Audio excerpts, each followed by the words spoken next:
behalf of Maldef, I want to thank Margaret Moran, Brent Wilkes, and every member of every LULAC council across the country for your tireless and continuing commitment to improving the civil rights of every resident of the United States. LULAC and Maldef have been, throughout the years, strong partners, collaborating to ensure that our nation lives more and more up to the creed upon which it was established in our Constitution. Tonight, I ask LULAC to partner once more on an issue of critical concern that has not received the attention across this country that it should. It is an issue that resonates with the unprecedented occurrences of this week.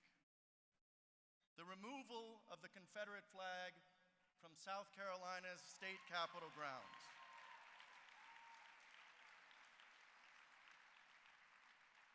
That achievement has two significant lessons for us of relevance here. It tells us of the long shadow, even today, of the civil rights and the pre-civil rights unequal conditions enshrined permanently in our laws in this nation. And that long shadow, we know, has been exploited time and again by the enemies of equity who revered the Confederate flag and put it in state capitals across the South, not after the Civil War, not immediately following that conflict, but 50 years ago during the Civil Rights Movement. But what this week also taught us is the power of the people, organized and resolute in the face of tremendous odds, to change history, to change the symbolism, to change the practices of this country. Tonight, I ask for your help on an issue that resonates with those occurrences. One of the greatest achievements of that Civil War was the enactment afterwards of 3 civil rights amendments to our Constitution. Perhaps the most important of these, the 14th Amendment, celebrated its anniversary yesterday. We all know the 14th Amendment for its Equal Protection Clause, its Due Process Clause, its protection of the Civil Rights Movement. But one of the important accomplishments of that amendment was to eliminate from our Constitution the 3/5 rule, a most egregious demonstration in the language of our Constitution of the inequity that surrounded our nation's founding. The 3/5 rule said that in allocating seats in the House of Representatives among the states, the country would count every person except slaves, who would count as only 3/5 of a human being. That 3/5 rule was repealed by the 14th Amendment. But today, my LULAC brothers and sisters, in 2015, we face the threat, the looming threat, that an even more egregious 0/5 rule will be enforced against some members of our own community.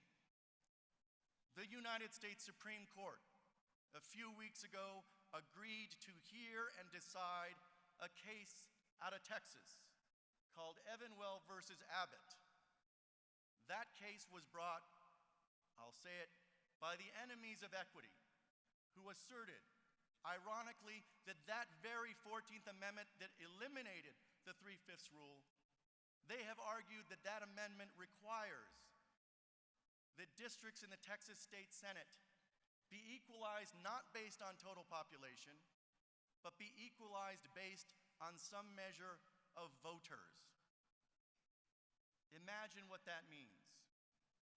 Representatives who come from districts with large numbers of children, with large numbers of immigrants, would have much larger constituencies than those from districts with higher proportions of voters. This would devastate the representation that LULAC, Maldef, and our allies across the country have achieved for Latino office holders. if they prevail in the Supreme Court in convincing the justices that districts must be equalized based on voters rather than population, we would go back not 50 years, but far further, back to the 3/5 rule. This is once more an assertion of the shadow of pre-Civil War America, pre-Civil Rights America. But we know that this shadow can be defeated by our illumination and education. People aware of this issue, who in the next 6 to 9 months, because that's how long we have, in the next 6 to 9 months can talk about the issue, establish for the justices who are influenced by what happens in the country, that we know that we cannot accept a 0/5 rule for children not yet old enough to vote. We cannot accept a 0/5 rule for immigrants not yet naturalized to vote. But that we know that with our illumination, we will reveal the true creed of this nation, that every child counts, that every immigrant counts, that every person counts. I ask all of you to work with us to inform the community, to establish once and for all that we will not accept a 0/5 rule, but every constituent counts. Thank you.